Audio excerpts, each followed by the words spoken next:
Hey, Mel. Hey, Can you believe that the podcast is 10 years old? I can actually. Although when you first started the podcast, I would not have. In fact, I'm happy to go on the record now and eat crow and admit that I did not think that the podcast would make it. Thanks, sweetie. You just didn't understand my creative vision. No, I really didn't get how dedicated you were because we had only been dating a few months before you got the idea to start the podcast. And I assumed that this would be like every other passion project that most people start.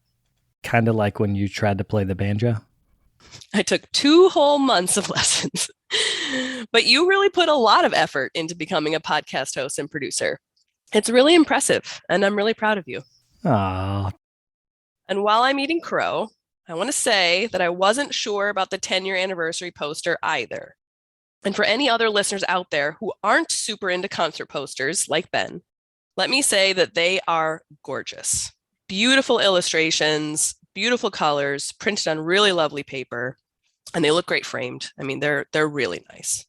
yeah, they're almost like a screen print. They're a digital print, but they look like a screen print, and they're beautiful. An artist named Mark Gerard, who's out in Portland, did a great job with help from Heather Gray, who is a great potter as well as a graphic designer who helped kind of art direct the whole project. So big thanks to both of them for helping make this happen. Yeah. And everything else is really great too. Can I say that it might be the best merch that you've had without insulting previous merch iterations? I think that some of the early listeners might fight you because they love that original camp shirt, but I will allow it because this is pretty amazing merch. And we've got a lot of different options, and we're using this merch for our fund drive this year. And we're going to do an NPR style fund drive. So if you go to talesofaredclayrambler.com/donate, you can donate any pledge amount that you want. But if you pledge $25, you'll get a set of custom designed enamel pins that are pulled from that bigger poster. One says Ramble On, another is a canteen that says TRCR10, and then the last one is a really great set of headphones that are this really small enamel pin. They really elevate a diaper bag. I think that we have become maybe hipster parents because we have enamel pins on our diaper bag, but we do our best. We have to at least try to be cool parents. I mean, you can try. I've given up, but you can try. I think you're more stylish than me anyway. So usually when you're carrying the diaper bag, I feel like it really works. Thanks, honey. So our next pledge level is $50, which will get you the enamel pins as well as a Ramble On t-shirt or tank, which are both made from this really, really soft Trablin fabric. Yeah, lovely t-shirts. I love all of the t-shirts. And of course, as a Carolina alum, I love that I managed to get you to choose that beautiful, beautiful sky blue color. So our final pledge level is $100. You chose it. I accidentally chose it. I cannot believe that I accidentally chose Carolina blue. I'm ashamed. As a long-term Duke fan, I am ashamed. I'm just going to go take a bow. It's So our final pledge level is $100, which will get you the pins, the t-shirt, and then the poster we were talking about earlier. And I just want to say it's been a dream to have a poster like this since the podcast started. I've been collecting concert posters for a long time, so this is right up there with all of the Grateful Dead posters that I have as my most precious object that I have. What if you just want a t-shirt? Good question. You can actually also just buy all of these individually if you want, and you can do that on the shop, which is talesofaredclayrambler.com/shop. And you can get a little bit of the old merch, so we've still got water bottles left and patches, as well as all the stuff we've talked about today. And then also one last thing before we go, I wanted to say we're going to have a live episode to celebrate our 10-year anniversary. That's happening July the 25th at 7 p.m. on Zoom, so you can come from all over the world, wherever you are. And I'd love to have everyone there, so if you can, please register at the network website. That's brickyardnetwork.org/live. I'm going to be joined by Carole Epp, as well as a few other special guests that will be dropping in, and we'll also be doing giveaways. So I'm looking forward to that coming up in just a few weeks. Ooh, happy birthday to the podcast. Thanks. Well, let's get on with the show.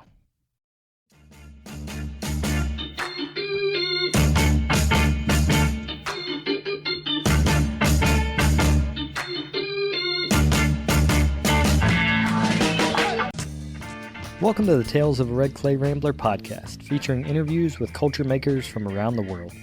This is Ben Carter. I'm going to be your host. If you'd like more information on the show, please visit our website, talesofaredclayrambler.com.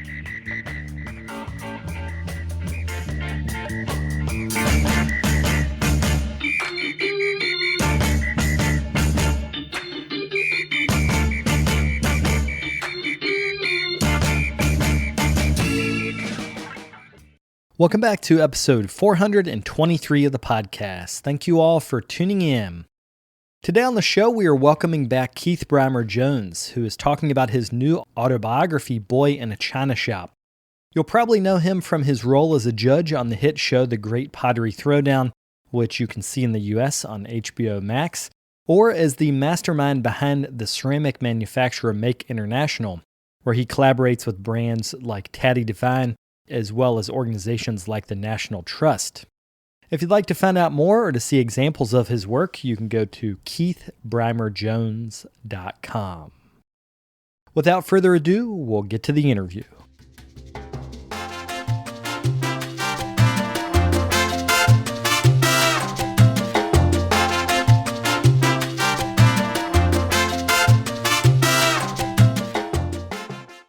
Let's start talking about what it means to be of Welsh ancestry, because you talk about that in the book, like people giving you a hard time for that sometimes.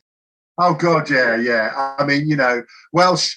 The Welsh jokes aren't quite as bad or derogatory as Irish jokes, but they're kind of there. The rest of the British Isles thinks of the Welsh as a bit slightly backward, or really good with a shovel in their hand, but apart from that, that's about it.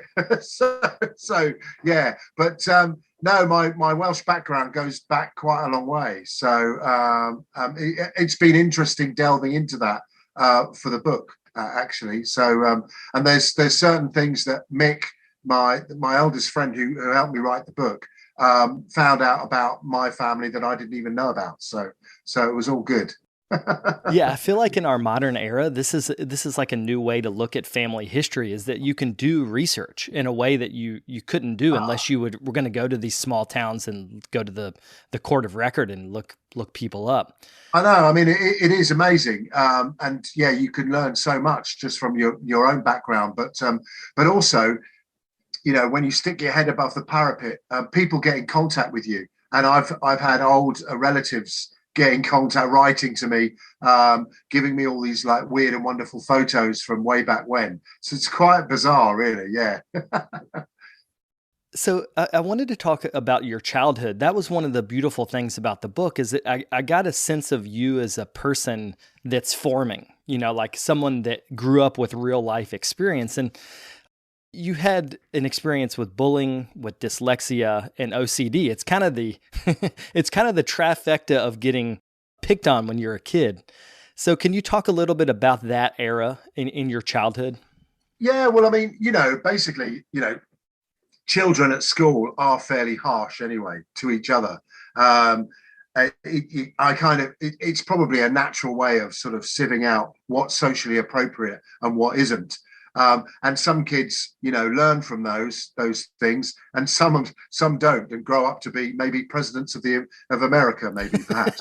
Just saying, but no, I mean, it was fairly cruel, and again, when you're at school, if you're in any way different, that's a red rag to a bull. It's you've got a target on your back, and I suppose in a way, I was kind of different because I was obviously doing a lot of dance as well when I was younger, and really tried to keep that completely secret from school for obvious reasons. But yeah, also the stigma of being dyslexic, especially in the 80s, was just considered, you obviously had a big problem. That was it. Whereas, I do talks around various schools in the country here, and just say, it's just a different way of looking at the world. And I've come to the realization that if I hadn't been dyslexic, I don't know whether I'd actually be doing the job that I do now. I was just drawn to clay. I mean, it's the perfect material to use if you're dyslexic. dyslexic. It's quite incredible. I don't know whether people, this, but a lot of architects, Norman Foster, who's an incredibly famous architect, he's severely dyslexic. And it's because, as you probably know, dyslexia gives you a much better affinity to shape, form, and volume. It's quite incredible. And as I say, it's just a different way of looking at the world. Yeah, as I've interviewed people on the show, I have literally interviewed dozens of artists who the story is I was dyslexic, and in school they sent me to the art department, and then the rest is history. And I think there's some of that in your history as well. Yeah, no, absolutely, and quite frankly, it's no coincidence. I think there's a direct correlation between being dyslexic and being good aesthetically and cognitively with your hands and creative. The two almost go hand in hand. And look, at the end of the day, you and I both know that creative subjects aren't for everyone, and people lean towards more academic subjects. And they tend to be more on the spectrum. People, the autistic spectrum. I mean, my business partner, he's quite autistic, loves a spreadsheet, absolutely loves a spreadsheet. Give him a number, absolutely loves it. But the flip side is that I'm good on the aesthetics. So the two of us work quite well together. That's it in a nutshell, and I, don't get me started, but my mantra over here, I don't know about the States, but creative subjects at schools just need to be more well funded and more supported, because we're missing out on this huge creative resource of young people that could really fly if they had the support and the resources at school. I mean, it's amazing, Yeah, I know. I learned to make pots in high school, and pretty soon after that, the funding and everything shifted. And so the students that went through exactly the same school that I did are not going to have the opportunities I did, 25 years ago, which is a shame because that's not that long.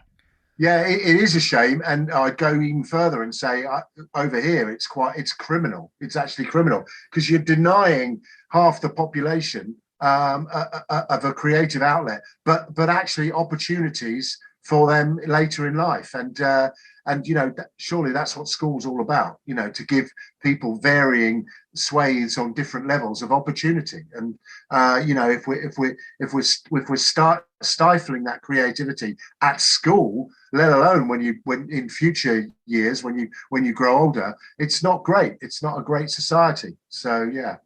Are you comfortable talking about your family? I had a few questions about that. Oh God, yeah. Fine. I have literally no secrets at all. No, yeah, it's all good. Your dad was a footballer, and there was some expectation that maybe you would be. And you tell the story about like playing, but not really having the passion that other family members or even like your dad's friends had. Can you explain the obsession that he had and how that affected you? And I guess your grandfather, right, was also involved. Oh God, yeah. Well, my grandfather was president of the London Welsh, and then obviously when he passed on, my father was president of London Welsh. So yeah, I was kind of the black sheep footballer in the family. Yeah, I mean, I don't mind. I was quite keen on tennis. I used to play a lot of tennis with my father because he was a very keen tennis player as well. But yeah, no, football just really didn't do it for me. I had better things to do, like be in a band or go to buy clothes and stuff like that.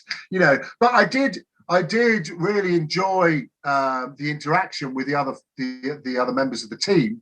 But I think with my father, I think he was far more of a team player. And he absolutely loved football. It was his passion. And of course, when he was growing up through the 40s and the 50s, football, soccer, as you call it, wasn't really a kind of a career path. It wasn't paid that well. I mean, he did get an offer to go to play for West Ham, which is quite a big football club over here. But he was basically told by his mother and father to get a proper job, and so he duly did. And quite frankly, hated his whole whole working life, really. Absolutely couldn't stand it. And I often find that, with parents, some of the lessons that they teach you aren't always things that they may have done well in life. Sometimes they're things that they haven't done well, but you learn from that. And actually, probably the best lesson my father ever gave me was the biggest failure in his life, and that was try and do something that you really enjoy. Because he said, I remember him telling me once on the way to football, he said, look, mate, you're going to be doing this job for 85% of your life. So whatever it is, try and enjoy it. Think of the monetary terms afterwards, but try and enjoy what you do in life, because you will be doing it for the rest of your life. He says, I can't stand what I do. Yeah. So there you go. And I think that's a really good lesson. When you started the apprenticeship with is it Hereford Pottery? That was the name? Harefield Yeah, Pottery. Harefield, Yeah. Did your parents think that was a good opportunity? Like, what was their perspective on you coming home and saying, no, I'm going to be a potter? Well, my mother was far more sort of receptive to it. And she was a teacher back in the day. So, yeah. But I think for both of them, they were just glad there was something that I enjoyed doing. It's like, go on, you go off and do that.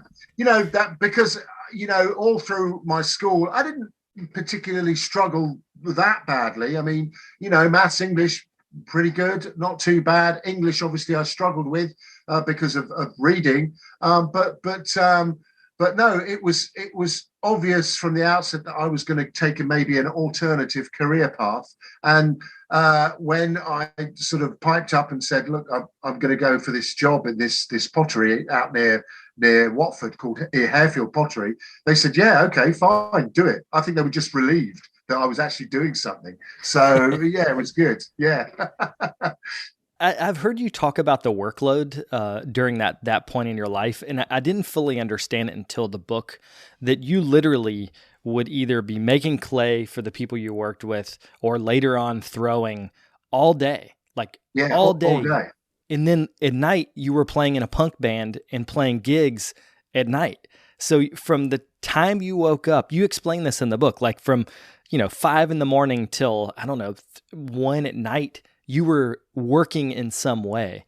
What do you think in your personality drove you to a life that was that regimented and hard as a 20-year-old or an 18-year-old? The simple answer, dancing. When I started dancing at the age of 3, and I carried that all the way through to about 18, I think that was the last dance discipline I did was Highland dancing. I gave that up when I was around about 18. But it was that sheer physical discipline in dance that you have to have. You literally have to. It's ingrained in you. And you often hear this with athletes that train at a very early age, or gymnasts. They're up at 5. They go to the swimming pool or whatever before they go to school to do a couple of hours swimming. And it's just that thing that's really ingrained in you. And I can remember, coming back home from gigs at like 1 a.m, as you say, and thinking, right, okay, so it's 1 a.m. Well, I've got to get up at 5. 4 hours sleep. That's okay. That's all right. And when you're 19, 20, you can get away with that. I mean, I'd be dead if I did that now. But I mean, but at that time of your life, you're full of energy. You're full of resilience, and thank God for it. It was tough going. And actually working at Harefield, it literally was like working on a building site. It was very, very physical. You're quite sort of physically well endowed, and it's that physicality of pottery, really. Lifting heavy boards, lifting bags of clay. That's what I did day in, day out. Yeah. And I think that sets you up for a life of repetition. But I do feel like your brain is maybe linked to repetition, like that repetition is a calming thing. You talk about later in the book that the process of making opened you up, like it opened you up to a sense of empathy that maybe you didn't have before that. Yeah, I mean that's a really good observation, and I would definitely agree with that. Yeah, I think that, coupled with the fact that I am slightly OCD, and that repetition and that sort of cognitive way of working with your hands, but with clay, and having to have everything the same in studio production throwing is true. I remember, I don't think I've put it in the book, but I remember one client called Anushka Hempel, and she used to be a Bond girl back in the day. And she owned a really, really upmarket hotel in Bayswater in London. And it was really minimalist nightmare, everything. By all accounts, apparently, she used to go around the bedrooms measuring the pillows to make sure that they were all 30 centimeters apart. You know, she was really OCD. And I remember getting this order through this florist client of mine. And I had to make something like 300 or 400 orchid pots that sat, and I talk about that in the book, but they sat in the foyer. And they looked stunning. It looked amazing with all these white orchids in them. But the brief was that the tolerance rate was only 2 millimeters. They could only be 2 millimeters different, and they were all handmade. But I mean, for me, OCD, hey, that's okay, it's fine. And you know, it was fine. That they were all, you know, all more or less exactly the same. It was fine. But yeah, you're right. That repetitive action in doing something and then doing something creative is actually quite mesmerizing and quite cathartic and quite meditative, really. Yeah, I'd go along with that. Yeah. You talk about some family situations growing up and how that generated a need for control in your life, like that being out of control creates anxiety, but that working creates basically just a structure that gives your life structure. So yeah, as you've moved, we're going to jump around in your career, but as you move from being a maker who's sitting at the wheel every day to being a business person that's running, you know, a really large company, how do you kind of keep it together without having the repetition of throwing every day and making every day? To be perfectly honest, when we first started Make International, it was quite tough because I was sitting in front of a screen more than that I was sitting on a potter's wheel. And I found that very, very hard. And obviously the day was jumbled up with various different elements of my new kind of working sort of pattern. And it was really quite hard. And Marge often says, my partner Marge, as you know, she often says, you know, hey, you need to get downstairs because you're getting a bit funny. You know, if I'm not touching clay or making pots for, you know, 3 or 4 days, I do get a bit odd. And I need that sort of centering, really, and that structure. And the irony being now that now the company it kind of almost looks after itself. I mean, I still do most of the design work and this, that, and the other, but it's enabled me to have this kind of space to be able to go downstairs and experiment and make a few pieces, you know, a couple of 100 pieces or so to put on Marge's website. So we do that now, and we do these kind of drops onto her website. If I make a few hundred mugs, and then they get sold, and then I make some more, and it's quite nice. It keeps my hand in, and and I need to keep my hand in for the show because obviously we demonstrate on the show. But it also I have to be touching clay at least 1, 2 or 3 times a week. Really, yeah, it's essential. Yeah. In the different workshops you've worked in, you've worked as an apprentice for other people. You've had a couple different potteries of your own. What do you think it is about finding the right clay body that is important? Because, you know, like this is a podcast for potters. Yeah.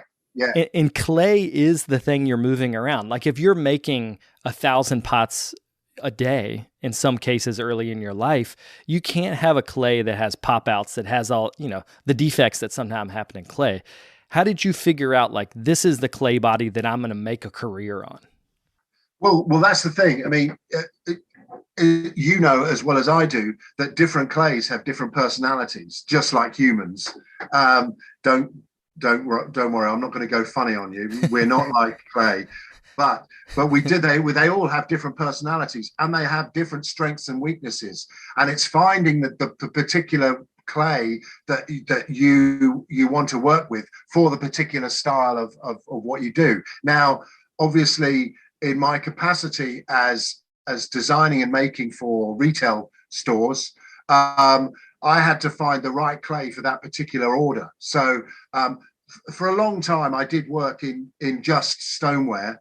Then I moved on to porcelain. And obviously porcelain is probably one of the toughest to work with, especially in a studio pottery environment. But you're absolutely right. It's finding that particular clay to work with for the particular style or the particular way you work. And sometimes that can take a few years. What I find fascinating is that, obviously Make International, it's mostly, dare I say, mostly about cups, saucers, plates, bowls. And obviously you're looking for that in that mass production setting. You're always looking for that incredible consistency throughout the making process, throughout the firing process, the decorative techniques. And what I find wonderful and fascinating about doing the show is it couldn't be more different. We want to get those reactions. I mean, hey, we only need to go to Clay Golgon to find that out. Looking for those different reactions, the true alchemy of the relationship between a glaze or a pigment or an oxide working with a particular clay. It's fascinating and it's amazing. And I want to do more of that in my later life, in my later career, because I do find that incredibly fascinating. And it's something that, the show has kind of really opened me up to experimentation. But again, as well as I do, clay, I mean, I've been doing clay for like 40 years and still I only feel like I'm scratching the surface, So you can go down a lot of rabbit holes with clay and test and experiment for your whole life. But it's that which I find fascinating. But it's also fascinating to be able to try and focus on one particular thing and master that particular technique or clay or whatever it is. And I'm going to say this obviously, but clay just gives you everything. It gives you everything for you to deal with in your own personal development and your own personal way of thinking and moving forward. Working with clay is basically problem solving every single day. Let's face it. Yeah. One of the problems that you had to solve or that you got to deal with is seeing globalization in the ceramics market. So you tell this story about your buyers. You had relationships with department stores, and one of the buyers basically in the early 2000s wants you to make things at a price in which you're going to lose money. I think it was like a mug for, was it £2? It was something ridiculously cheap. Yeah, it was a god-awful mug for, I think it was £1 and it was a Laura Ashley buyer. And she just plonked it on the table and said, look, if you can do that for the same kind of money, we can still deal with you. And I literally don't think I even put the kettle on. I just showed her the door. It was pointless.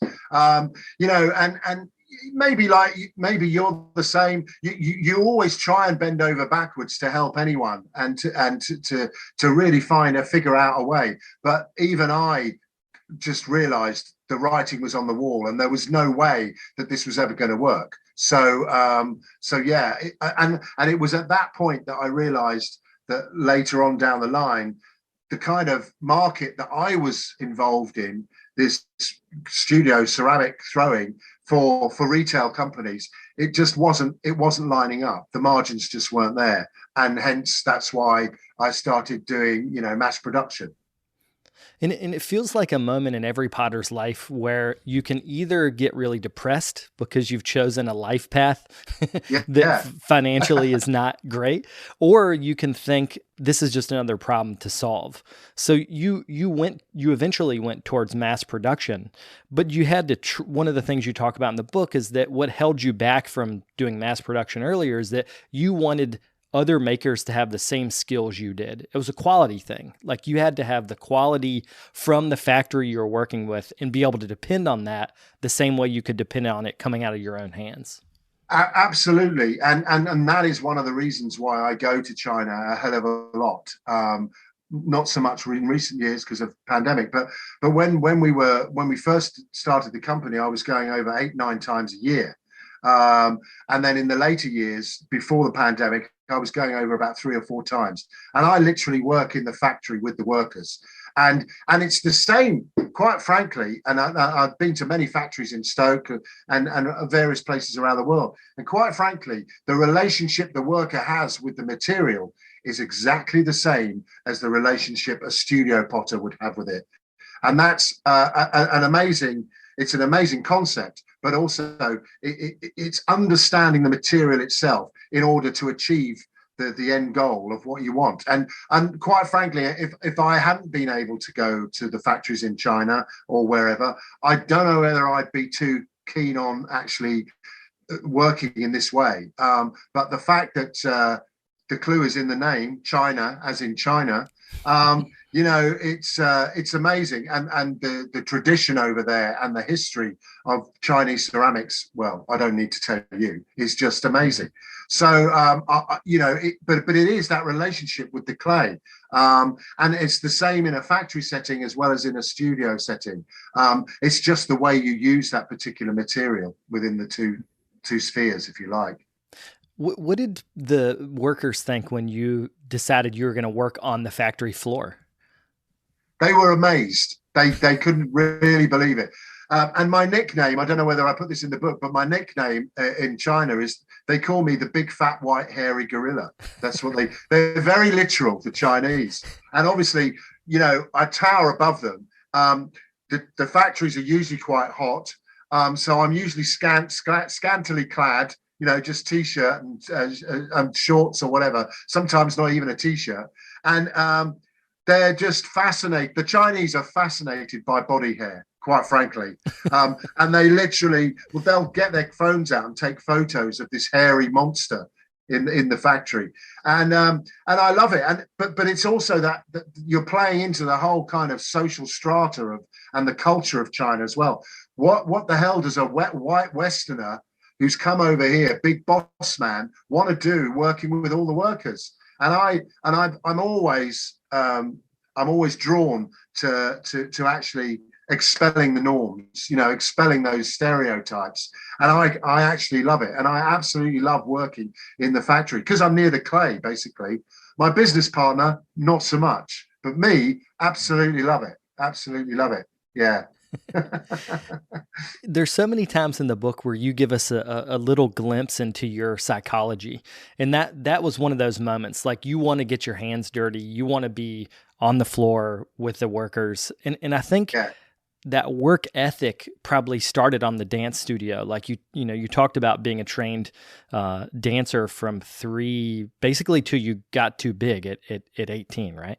Yeah, basically when I looked like a big fat white hairy gorilla. Yeah. But this idea that you want to be in the thick of it is such an interesting thing in terms of the economics of this, because at home, you can't make the 2-pound mug, and we mean like 2 British pounds, not 2 pounds in weight, Yeah. So you go over there, you form these relationships, and essentially you have factories that you've continued to work with for long-term relationships for years and years and years. We have, yeah. You've mentioned that at this point, the company kind of runs itself. So how do you keep engaged with the factory production method? Mass production, I feel like sometimes can feel cold because you start with the idea and then you let the idea go. So how do you keep engaged? One of the things is that we did very, very early on, in fact, Dom did it even before I met him, was basically we have a team in China that are employed by us. And they are stationed and based in the various factories that we work in. So we always have that direct connection with the factory through our own people on the ground. And actually, I wouldn't have it any other way. It works really well. And Joanna, who runs our whole show over there, she's very much 21st century Chinese, speaks brilliant English. But she lived in a small village out near, funnily enough, only about 100 kilometers away from Wuhan. And we all know where that is these days. But she now lives in Shenzhen. We have an office in Shenzhen, and we have a direct connection with the factories. And the fact that, over the years that we've been working with the factories, I think we've paid for about 5 weddings 2 cars, numerous operations, bikes and this and the other, and they are kind of like our family. But you're right. It's a different aesthetic. It's a different way of working. And yeah, some ceramic, well, most ceramic that comes out of a factory setting, it doesn't have that alchemy that you get with handmade ceramics. So you kind of have to look at it in a different way. And what we try and do now, which is very, very important, is to tell the story of that manufacturing process of me. So hence, that's what that video, which one did we do? Clap Along with Keith or whatever it is, Pharrell Williams. Basically, me working on the wheel in Whitstable in the studio. I then get on a plane with the prototype. I'm then over there in the factory talking with the managers in the factory about that said prototype. I stay around until we block and case it and get all the molds done, make sure there's no pitfalls, and then away I go. Come back to England, and they carry on. And that's how it works. It's not rocket science. It's just a really simple way of working. But you're quite right. The clay is paramount. Working with the clay itself is the main priority. Yeah, and you have to see that process all the way through for yourself. To make sure that it's working well. In the COVID era, we've heard a lot in the news about supply chain. Like things, basically global shipping has slowed down. All those things have happened. How has that affected you guys? Have you guys been seeing the downsides of global making process? Yeah, we have. Basically, containers now are not even 5 times as the cost. I mean, it's gone more. It's more than that now. It's extortionate how much containers cost to ship. The lead times have got longer. Brexit is a nightmare. It really hasn't helped. And yeah, it's really, really hard. So actually, one of my main things that I'm looking at now is bringing some of that production back to the UK. And quite frankly, one of the reasons why I want to buy a church is because I want a studio, but I want a small kind of production run that we can do kind of small runs of things within my house, so to speak. But to bring it back to the UK, because you're quite right.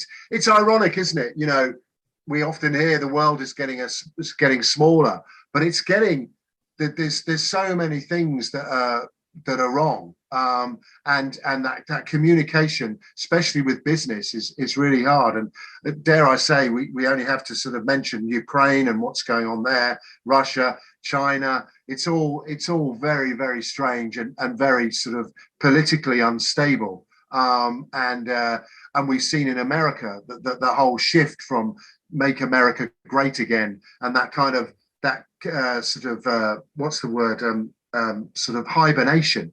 America's sort of drawing in on itself.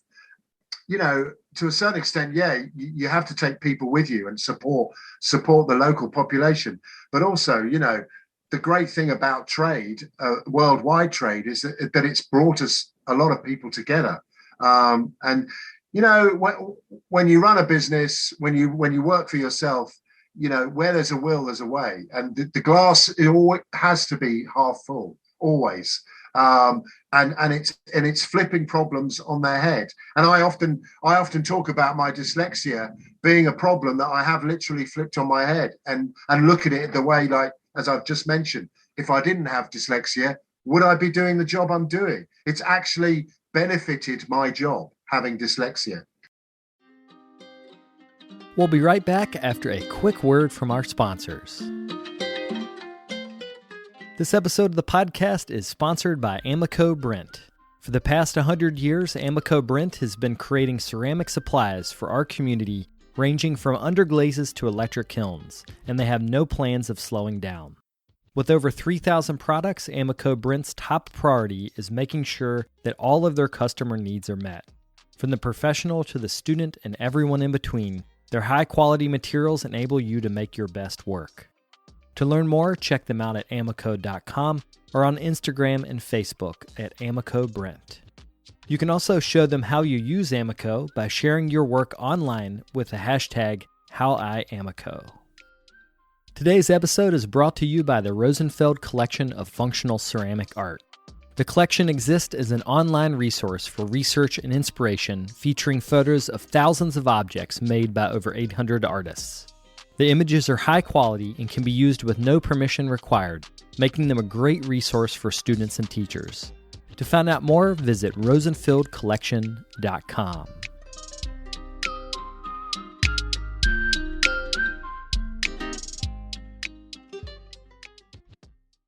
When we talked before, it was 2018. That was pre-COVID.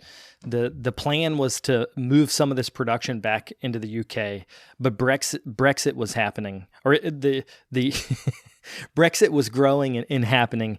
And I can imagine as a business owner, you're like, wait, I have a 10-year plan, and now the national government basically just screwed up my 10-year plan.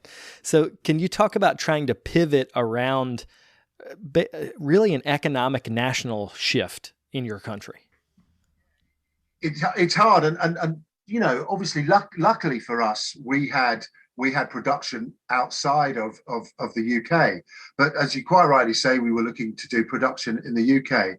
I can tell you categorically, it's a fact, and not just in our company, but many of our contemporaries that we talk to on a daily basis that are in retail or in interiors, ceramics, soft furnishings, whatever.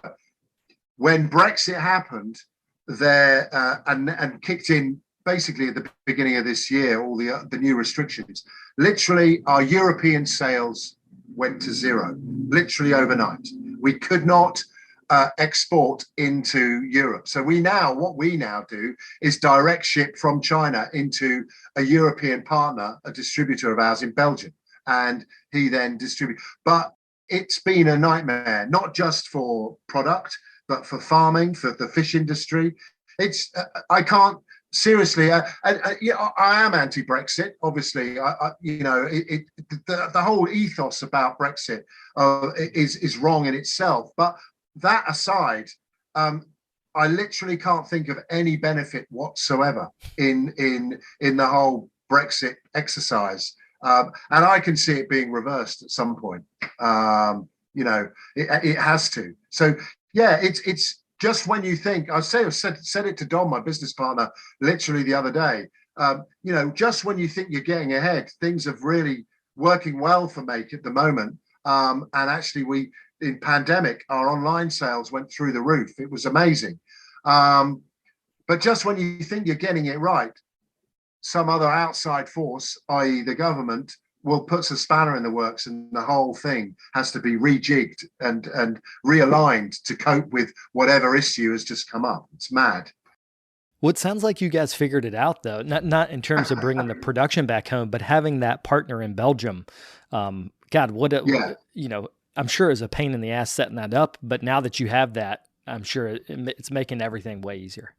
No, it's working really well, and funnily enough, we our factories in China have never been busier with orders that we've given them. It's just taking an extra long period of time to get them over. We're forecasting now containers for 2023 because it's so some of the lead times are so long, and that's hard because you have to forecast. And I would love to, in fact, I'm talking to a factory in Stoke at the moment about producing a KBJ range in bone china, which is something that I've never done. And it could be really exciting. It's a wonderful factory called Dutchess China. And it's been going since 1888, I believe. And it was on its knees in the early 2000s. And these two wonderful guys took it over and they brought it back to life. And it's amazing. And I just want some of their spirit. It's whatever they're on, I want some because it's great. It's working really well. One of the parts of the book I was surprised and happy to see is how much you talk about British ceramics, like the evolution of British factory-made ceramics.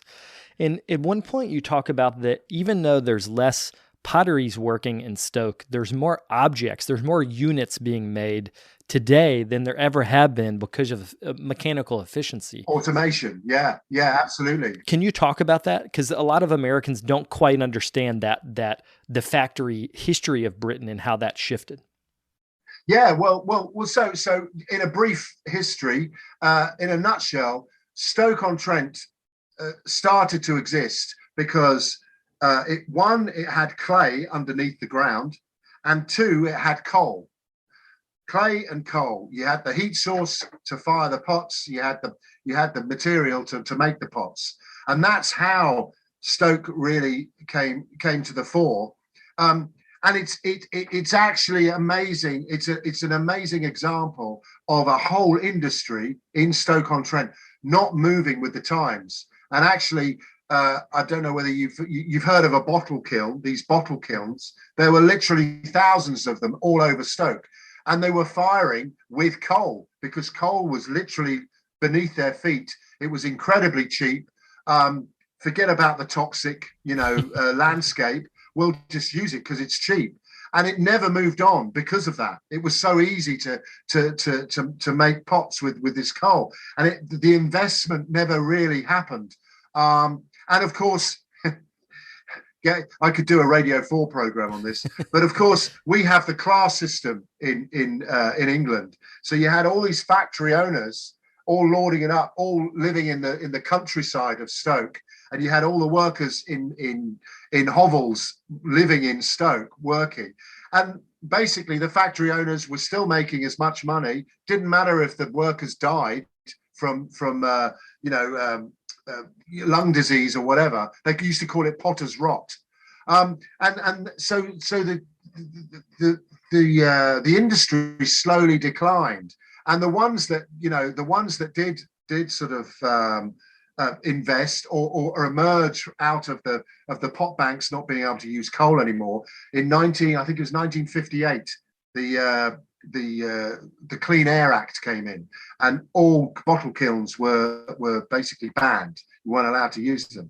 But there's one company that you might know, Steel Light, which is a huge company, and in fact it's American owned now.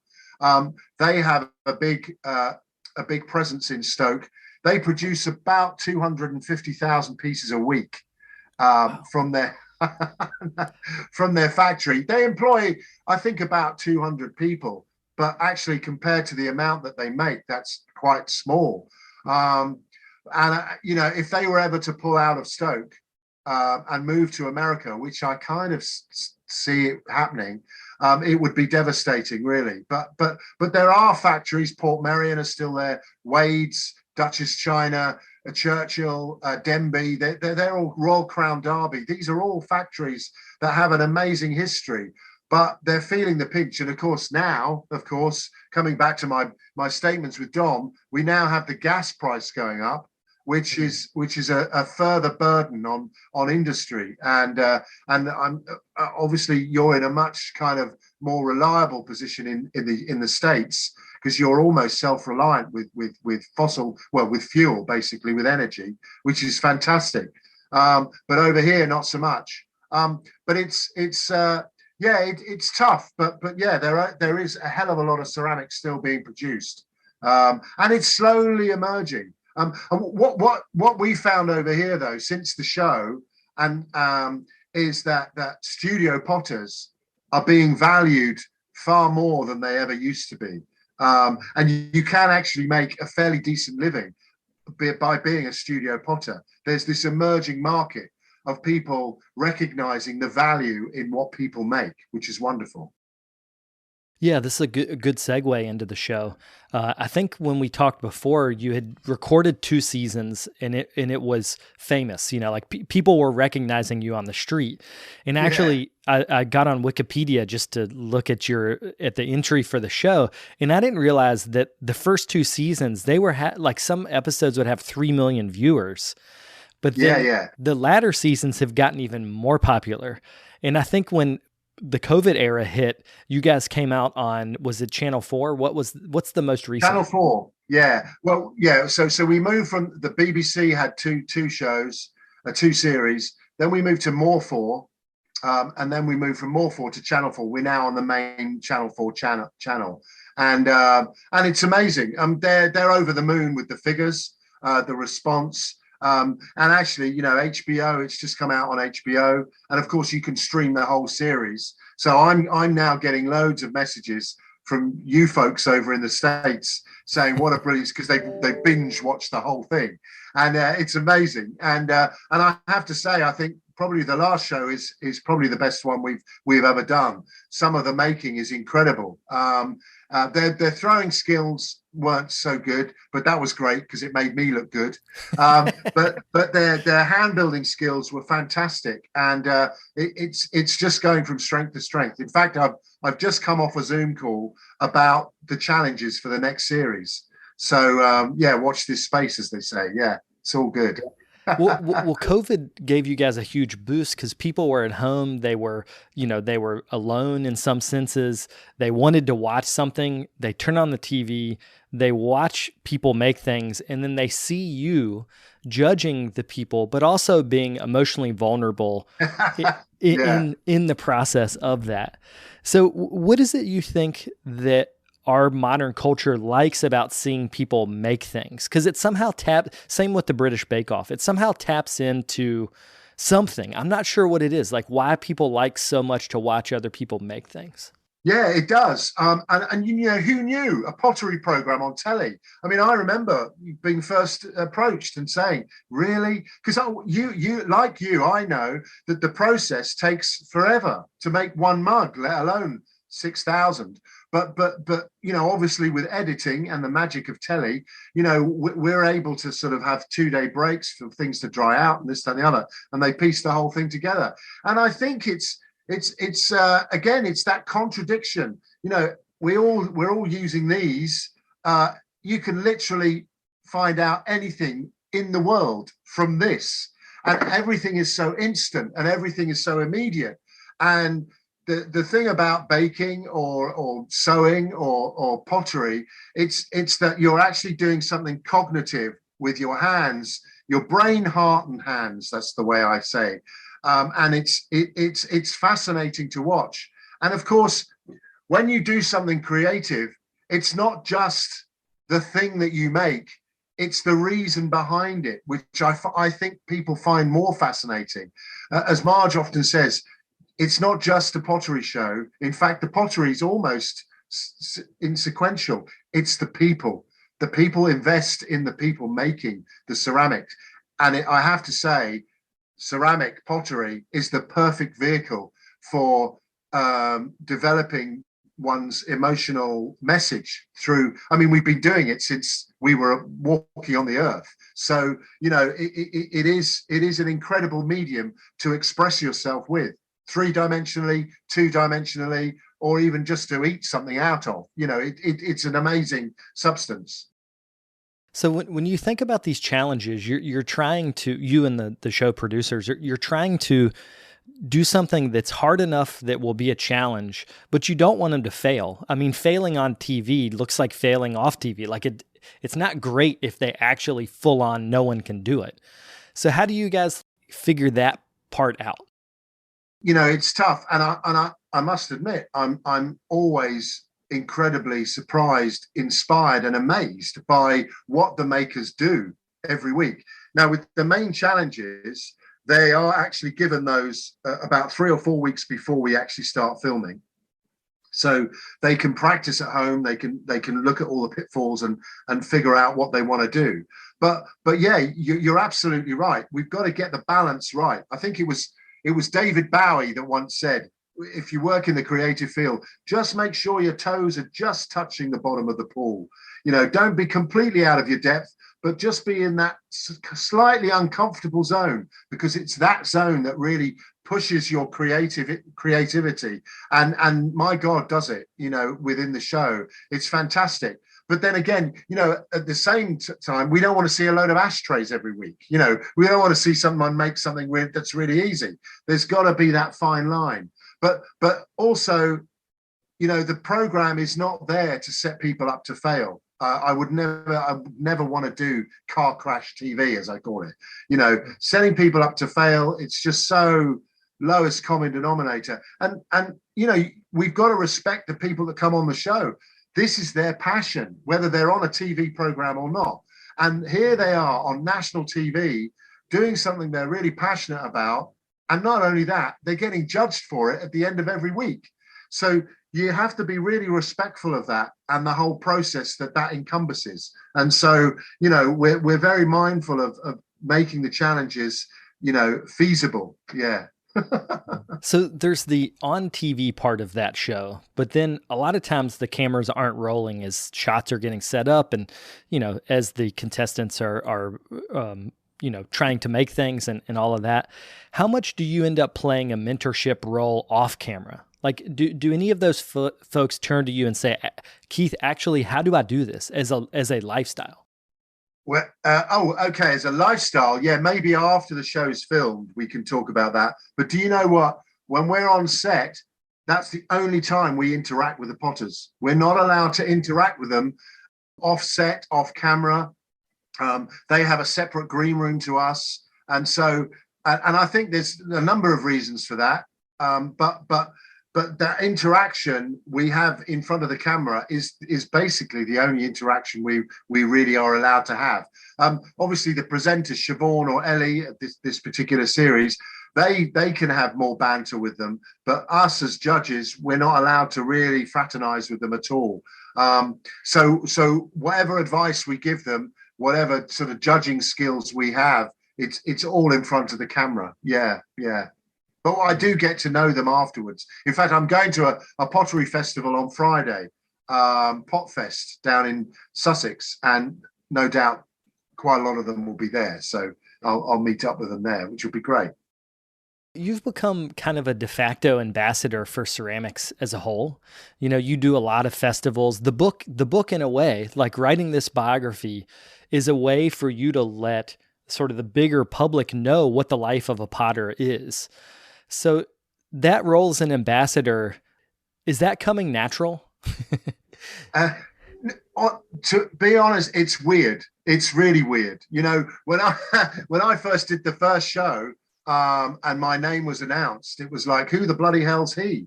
Never heard of him. And the reason why they'd never heard of me is because I was too busy working my socks off in a studio to make enough money to live. The fact that I'm relatively good at it and I've been doing it for years really helps, and it helps the credibility. But yeah, all of a sudden I've gone, well, I say all of a sudden, it's taken about 6 years, but I've gone from working in a studio on my own for various clients to being in the limelight as the bastion of pottery in the UK or wherever. And I'm okay with that because it's a real passion of mine. I don't consider it a job. It's a life choice that I made when I was 11, quite frankly, and it's absolutely fine, and I feel okay with that.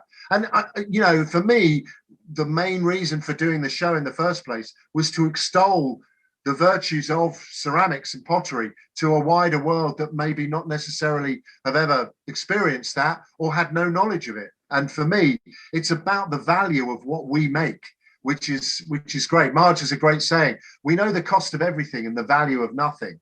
And that is slowly changing, and it's slowly changing because of programs like the Throwdown, and more power to them, really, quite frankly. We need to get more in touch with natural materials that we use, that the world offers up for us, whether it be ceramic, whether it be clay, wood, glass.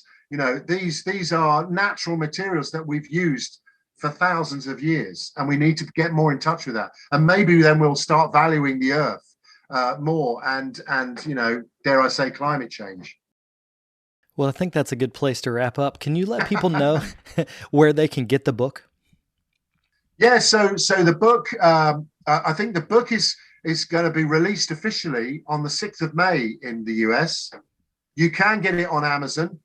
Hopefully in the States, there'll be lots of different independent bookshops, but you can, just look online, really. I don't think my own website, we're selling the book, but I'm not sure if we're shipping to the States at the moment, partly because of Brexit, but there you go. But yeah, it'll be available, yeah. And it's called Boy in a China Shop.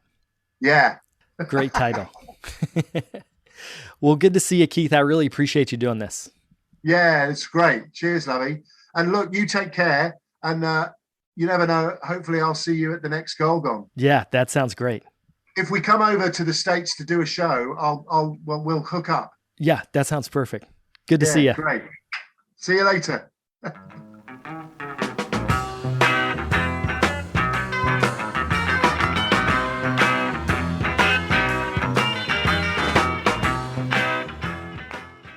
I'd like to thank Keith for coming on the show. It was great to catch up with him again and to hear about the book. There are a lot of funny stories in the book that we couldn't get to in the interview, but there is a specific one where the people he was working with slipped him mushroom tea when he was at the middle of his workday throwing hundreds of pots, and a great story ensues. So make sure to check that out. It's in the book, A Boy in the China Shop, and you can either buy it in hard copy or I listened to it on Audible. So it's nice to hear Keith read that himself. Also wanted to throw a plug out there for a special live taping we're doing for our 10-year anniversary. That's happening July the 25th on Zoom. It's happening at 7 p.m. Eastern Time, so you can join us from wherever you are around the world. That is free and open to the public, but you need to register, which you can do at brickyardnetwork.org/live. I'll be joined by my buddy Carole Epp as well as other special guests, and we'll be doing giveaways and other things to celebrate the 10-year anniversary. So I hope to see you there. You can find out more again at brickyardnetwork.org/live. I'll be back next week with another episode. Thank you all for tuning in. If you'd like more information on the artists on the show, or if you'd like more information about the workshops and events that I'll be having in the next couple months, you can follow me on Twitter, Instagram, and Facebook under Carter Pottery. Another great way to support the show is to leave me a comment on iTunes. To do that, search Tales of a Red Clay Rambler under iTunes Podcasts, and you'll find a page that's linked to our show. Thank you guys for the support.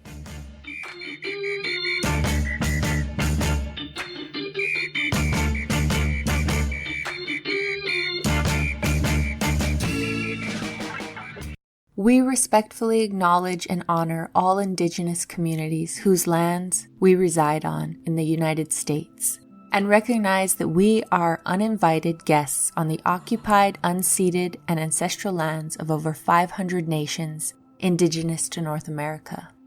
By acknowledging and reflecting upon the contemporary lived experiences and histories of the Indigenous peoples here and globally, we may begin to take essential steps towards creating a more equitable world.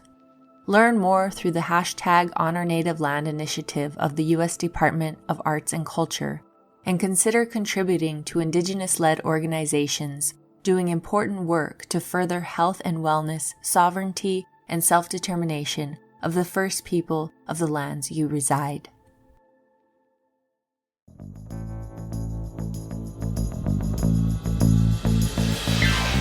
This podcast is a production of the Brickyard Network, an extension of the Archie Bray Foundation for the Ceramic Arts. To find out more about our lineup of ceramic podcasts, visit brickyardnetwork.org.